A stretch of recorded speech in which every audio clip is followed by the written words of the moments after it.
Hi everyone. Okay, I had started this video before and I had to stop it because my phone rang and I wanted to pick it up because I had to talk to my sister and it was her. So I'm starting over again this video.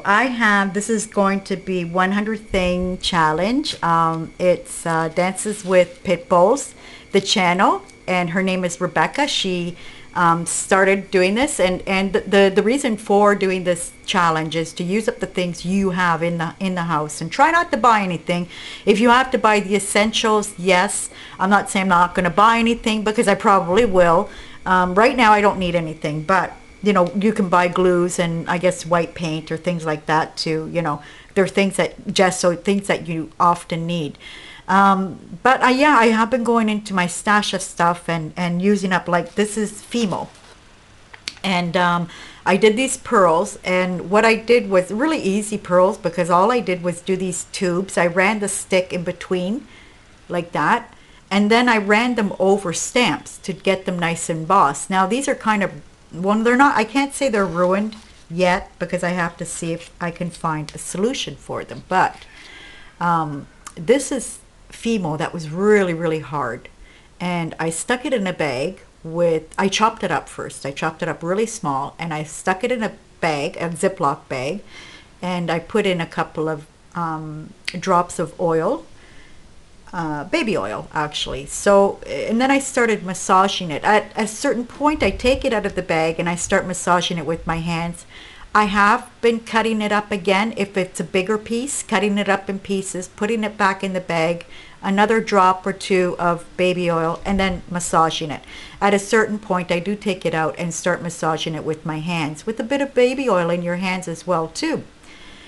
It'll feel oily and everything. You'll think that it's not good anymore, but you just have to keep on working at it and you get it to a nice soft consistency. Actually, I'm not I'm not an expert at all with Fimo, or, well, Fimo's the one that we find here in Italy, and Cernit, I think it's called Cernit. And these are the two marks that I usually find here. So I'm not an expert on, you know, this type of clay, but I've noticed that massaging I've noticed this clay, when I'm working with tiles or even in the molds, it doesn't get really soft that you can't manage it anymore. It stays a nice firm, you know, way. Now your hands are gonna, like, if you have hard clay, try this. It really does work. And so yeah, I wanted to use up the clay. It was a bag that I had already opened, so I wanted to use it up, and I made these pearls. Now what happened was I put some what's that thing called, perfect pearls over it. You know, I dusted some perfect pearls mica powders, and then I put this type of varnish on that I just recently bought, and it's like still sticky. This is after 2 weeks. It's still really sticky. So I'm thinking of finding my foils, and I want to try if I can, you know, rub the foil on here. Or what I did do was I went over it again with the perfect pearls, and it's not sticky anymore. But I do like the varnish look over it, so I might be trying another varnish that I know that, you know, it doesn't stay sticky. So yeah, that's what I've been doing with these. And you can see them all like that. Aren't they pretty? These are perfect little charms to hang off your journals and things like that. Anything. You can do anything with these. But yeah, so I used up a lot of that clay. A lot of the clay was used up in molds as well too, not only here. This is probably leftovers that I had. And you know, I was doing them. What did I lose? The second thing is I'm playing with paints that I have. These are paints. They're called PBO Prisma, PBO Prisma Moon, and PBO Prisma, no, PBO, here, let me get a bottle. That way, see where it is. I'm sorry, you guys, I'm looking around for that paint. So that way I can show you exactly what paint it is.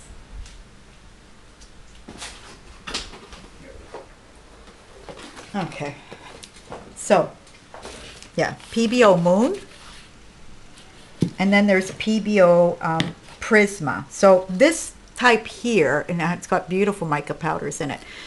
this type here, moon, is like a marbling effect. The other ones, the Prisma instead, are like cell effects, like what people are doing right now with you know, with the acrylic pours. You know, you get those cell effects. So here's one of them. And this is a die. I'm so sorry that I misplaced this die because I just found it the other day.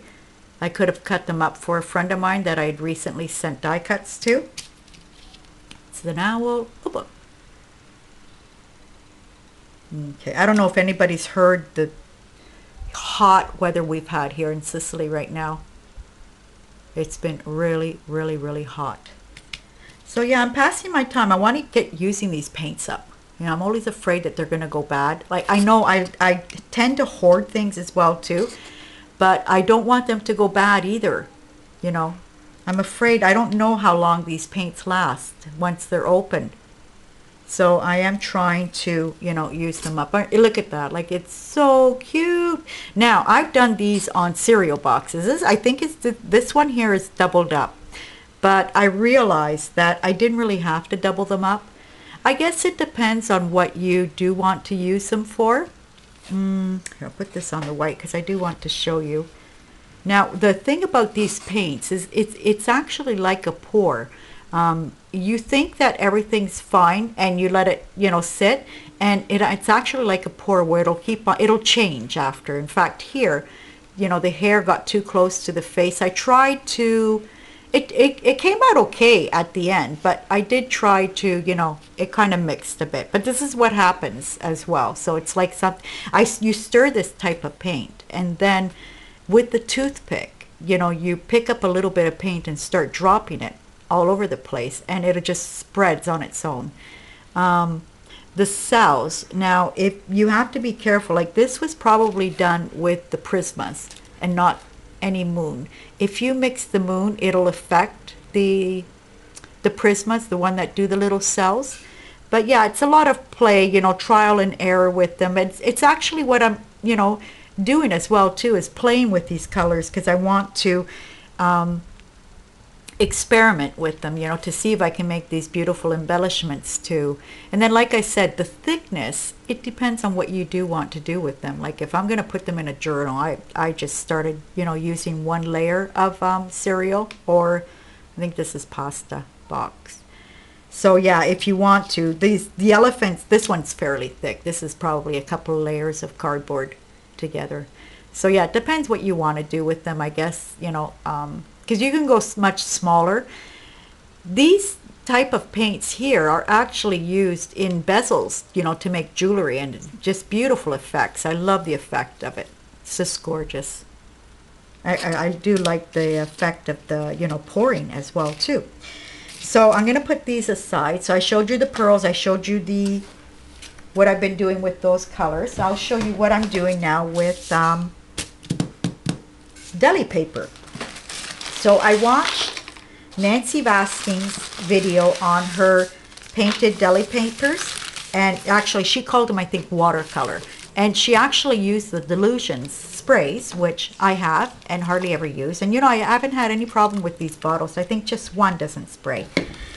And so yeah, she was using the paintbrush to spread them around. I just sprayed them, and I was actually spraying them and then, you know, doubling up the paper and going over it to get more, you know, double paper. The deli paper that I actually have that was sent to me, this actually Nancy sent to me, is finished. But I did find here in Italy this, it's called fridge paper. That's what that means, carta frigo, fridge paper. And it's actually a lot like deli. It's just a little bit thicker, but it does do the same thing. So I was lucky to find that. And yeah, so I made these papers. These ones are naturally, they've already been stamped with some paint. That spiral, I found this really cool top that was for a plastic jug. Look at the design on there, so I wanted to try it. And I did actually do this with the jelly plate, because what I did was I have a little jelly plate. I put the paint on it and used that as, you know, to pick up the paint off of.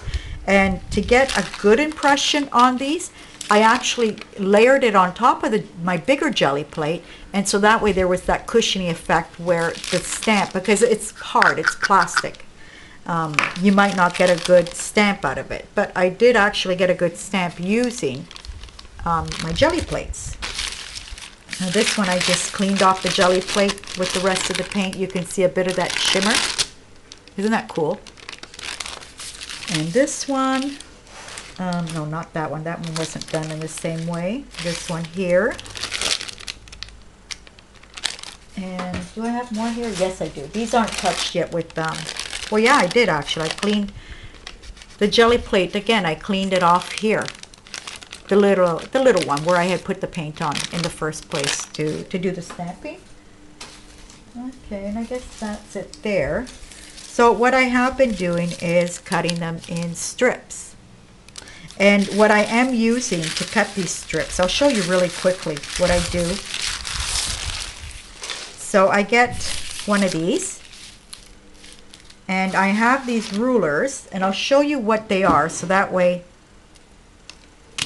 if anybody's interested. These are, I've had these for a long time. I've had these for a few years. They're called Perfect Tears, and they're from Perfect Paper Crafting, I think is the company's name. Perfect Paper Crafting. And in here, you receive a water pen, and you receive 3 rulers, which have 6 sides, right? So you get 6 different cuts all together because of the 3 rulers and the water pen. And they're really, really cool. Like there is the pointed edges, the little rounded scallop. Yeah, so that's that. If you guys are interested in knowing the company, Perfect Paper Crafting. So I just grab anyone I want to start off with. Let me start off with this one. My favorite, actually. I'm going to start off with the rounded one. I don't know why I always go for the rounded one.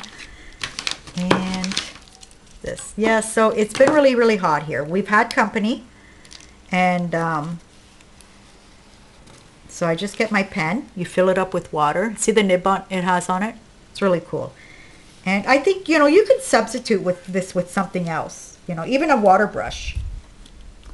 And, you know, you can make your own scalloped edges too. With cardboard or, I don't know, a heavy-duty plastic. And then you just tear. And it does come out perfect.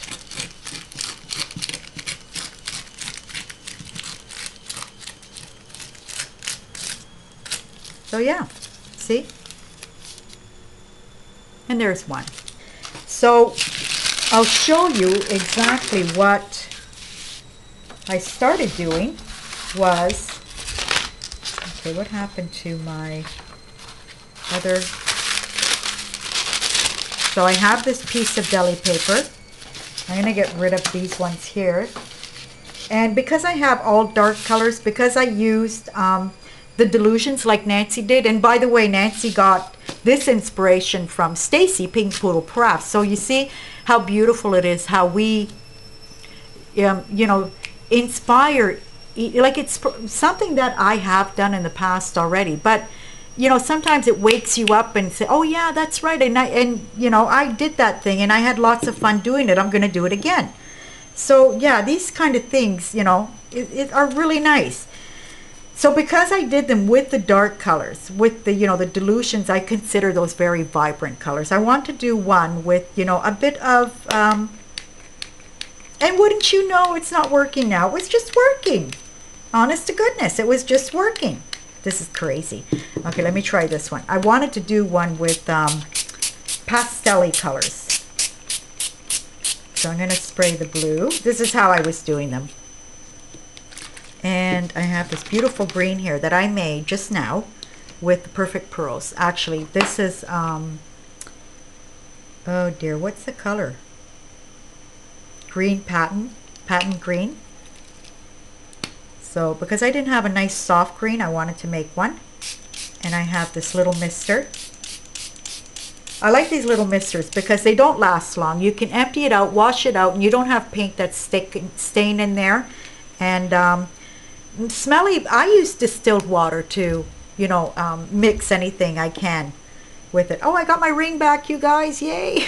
It's nice and tight now. I'm not going to lose it anymore. Yeah, but I felt really, really naked without it. Like it was bugging me. Really, really bugging me. You get used to things and then you don't realize how much, you know, when you get used to something. Let me see. I'm trying to find another kind of pinky color. And this one's not working either. You see, I have to check out all my... I was looking for a softer pink now. Where am I going to find that?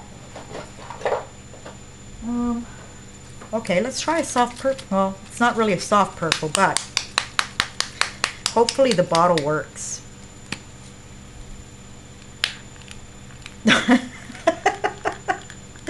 I'm sorry, you guys. This is terrible.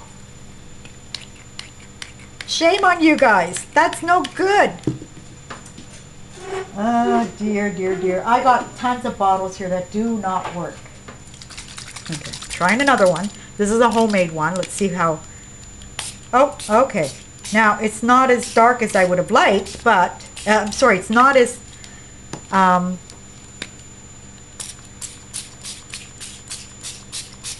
bright. Well, yeah, it'll come out bright. As long as I keep it at that, not add anymore. So what I would do is grab another sheet to not waste all this color, because you're gonna have to pick it up anyways. And just that way I got 2 sheets out of one. Then, you know, see how it came out. And like I continue adding on to this as well too. See where it turned all muddy as well? Oh, my papers are falling because there's a beautiful breeze coming in. Oh dear, they're saying that we might have bad weather this afternoon, and I'm happy. I'm really happy. But if it rains, it should be a nice pour, because if it doesn't rain that much, I don't know if you guys know, here in Sicily we have a shortage of water. If it doesn't rain, it's worse for, like, right now, the olive trees.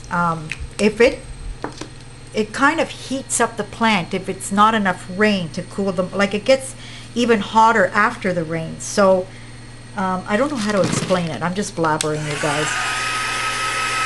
But hopefully, yeah, hopefully it'll be, if it does, hopefully it will be, you know, a nice big thunderstorm where we get lots of rain. At least, you know, let it rain for an hour or two. But I doubt that's going to happen. It's been too hot here. So this is the way. Now it's probably going to dry much. It's very, very faint, isn't it, you guys, in the camera? It is. Let me see if I can darken this up. No, that one wasn't working. Can't remember which one I was using. Okay, I'm going to put some more blue.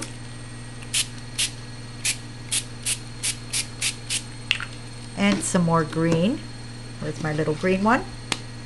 Now I'll show you what I have been doing with these. You see this one it got clogged up. Glug glug.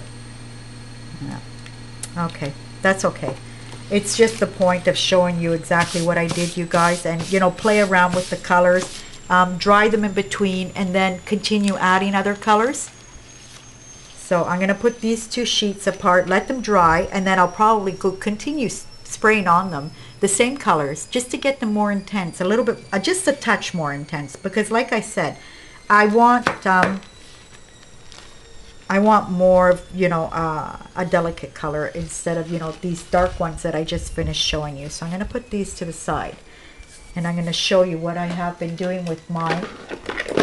After cutting them up into strips, I've been using up all my, not all of them because I have tons of them, dimensional paints. So some of them are still wet, but this is what I do. And you know what, you guys, I'm not darkening the edges now, because, you know, whatever you use these on, if you're going to use them in a journal page or on an ATC or on a tag, I would darken the edges after it's pasted onto the object, wherever it's going to go. And I think it would be much more easier, because it is a flimsy paper. Like, how are you going to get what I'm saying? This is another one. I'm just playing around with these dimensional paints. And they look really, really cool on, you know, wherever you're going to put them. This one I have to be careful because I think it's still wet. There's more there. So yeah, these are the 3 things I wanted to show you guys what I've been up to. And I just, you know, love making them. I have a whole bunch of them here already cut. See? And I'm actually taping them on, you know, a cardboard. So that way they're still. And I just, you know, go over with the paint, the dimensional paint, and make little designs. Here's another one, like this one, because there's the sparkly right there. Isn't that cute? I love the sparkle in the middle of that red. So yeah, but what you can also do is that, you know, I'm keeping some pages that are, well, this one's going to be cut here to make another border. But the rest of it I can keep and, you know, stamp flowers on it and cut around the flowers and beautiful flowers you get. You can do anything with it, really, with these deli papers after, you guys know. So yeah, that's about it, you guys. I hope you enjoyed this video, and I hope, you know, for somebody that didn't know, I gave you an idea. It's nothing new, really nothing new. We all do borders and things like that too, but I'm showing you what I've been using up, you know, get rid of the stuff that you have. And she's absolutely right about that, Rebecca. Go and check her out. I will put her link down below, and I will put Nancy Vasteen's link down below to the video that she showed her painted papers. So everybody have a great day, and I hope you enjoyed this video, and until the next time, bye.